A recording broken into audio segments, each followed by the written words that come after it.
સુઈગામ તાલુકાનું બોરુ ગામ સમરસ બનતા ગ્રામજનોમાં ઉત્સાહ। ગ્રામ પંચાયતોની ચૂંટણી યોજાઈ રહી છે। સોમવારે ઉમેદવારી પત્રો રજૂ કરવાનો છેલ્લો દિવસ હતો, જેમાં ગામે ગામ સરપંચ બનવા માટે ઉમેદવારો મતદારોને રીઝવવા પ્રયત્નો કરી રહ્યા છે। સરહદી સુઈગામ તાલુકાની 18 ગ્રામ પંચાયતોની ચૂંટણી યોજાઈ રહી છે, જેમાંથી 3 ગ્રામ પંચાયતો સમરસ બની છે। બોરુ 68 જૂથ ગ્રામ પંચાયતમાંથી અલગ થયેલી બોરુ ગ્રામ પંચાયતમાં પહેલી વખત યોજાતી ચૂંટણીમાં બોરુ ગામના ગ્રામજનો અને આગેવાનોએ સર્વસંમતિથી ગામમાં ચૂંટણી જ ના યોજાય તે માટે સરપંચ સહિત તમામ સભ્યોને બિનહરીફ ચૂંટતા સરહદી બોરુ ગામ સમરસ બન્યું હતું, જેનો તમામ શ્રેય ગામના શિક્ષણવિદ સરતનભાઈ દેસાઈ, માજી સરપંચ સુંડાજી ઠાકોર સહિત તમામ સમાજના આગેવાનોને જાય છે। દેસાઈ તેજાભાઈ ભગવાનભાઈ સર્વ ગ્રામજનો બોરુએ મને બિનહરીફ ચૂંટ્યો એ બદલ ખૂબ ખૂબ આભાર। બોલો ભારત માતા કી જય। હિરદી ગામ બોરુ પછી તેજાભાઈ ભગવાનભાઈ એને લાવ્યો છે। અમે ગામને બધાય ભાઈ બહેનો બધાય થઈને લાવ્યો છે। ખૂબ ગામનો આભાર।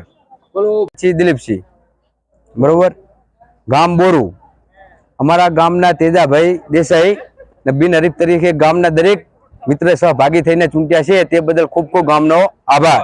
બોલો ભારત માતા કી જય। ભાઈ ઠાકોર ગામ બોરુ પૂર્વ સરપંચ મારા ગામમાં સહભાગી કે અતિ ઉત્તમ કામ થયું હોય તો બોરુ ગામને ગોંદરે તેજાભાઈ ભગવાનભાઈ દેસાઈ એમને ગામ સર્વે મળી અને નિમણૂક કરી હોય તે બદલ અમારો ખૂબ ખૂબ આભાર। બોલો ભારત માતા કી જય।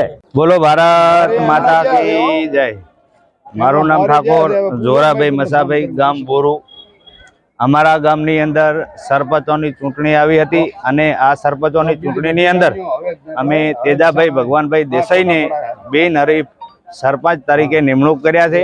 અમારા જે તે વોર્ડના સભ્યો અને ડેપ્યુટી સરપંચ પણ બિનહરીફ કર્યા છે।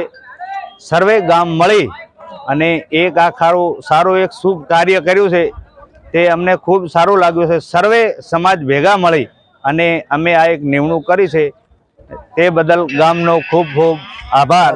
ભારત માતા કી જય। આ ગામની અંદર પહેલી જ વખત આ સમરથ બન્યા છે, એટલે અમને ખૂબ અતિ આનંદ છે અને ઉત્સવ છે। આજ રોજ બોરુ જે નવી ગ્રામ પંચાયત બની છે એમાં સરપંચનું ફોર્મ ભરવા માટે સર્વ ગામ સંમતિથી ભેગું મળી 8 વોર્ડ અને સરપંચ સમરસ કરેલ છે, જેમાં સરપંચ તરીકે સોનલબેન પેથાભાઈ દેસાઈ અને સર્વસંમતિથી સરપંચ બનાવેલ છે। આખું ગામ ભેગું મળી સમરસતાથી સરપંચની નિમણૂક કરી અહીંયા ફોર્મ ભરવા માટે અમે આજે આવ્યા છીએ। બસ। શું લાગે છે આ ગ્રામ પંચાયતની અંદર તમે પહેલી વખત સમરસ ગ્રામ પંચાયત બનાવી છે, શું વિચારો? હા, અમને પહેલો તો એવું થાય કે સરકારનો અભિગમ છે કે સમરસ પંચાયત થવી જોઈએ, તો અમારી આ શરૂઆતની જ પંચાયત છે। અમારે જૂથ ગ્રામ પંચાયત હતી, એમાંથી બોરુ ગ્રામ પંચાયત અલગ પડી અને અલગ પડતા અમે સમરસ બનાવી સરકારના અભિગમ સાથે વિકાસના સારા કામ થાય એટલા માટે અમે સર્વે સાથે મળી અને સમરસ ગ્રામ પંચાયત બનાવેલ છે। વિકાસના કામો સરસ થશે, સર્વે સાથે મળી અને કામ કરશે તો સારા કામો થશે।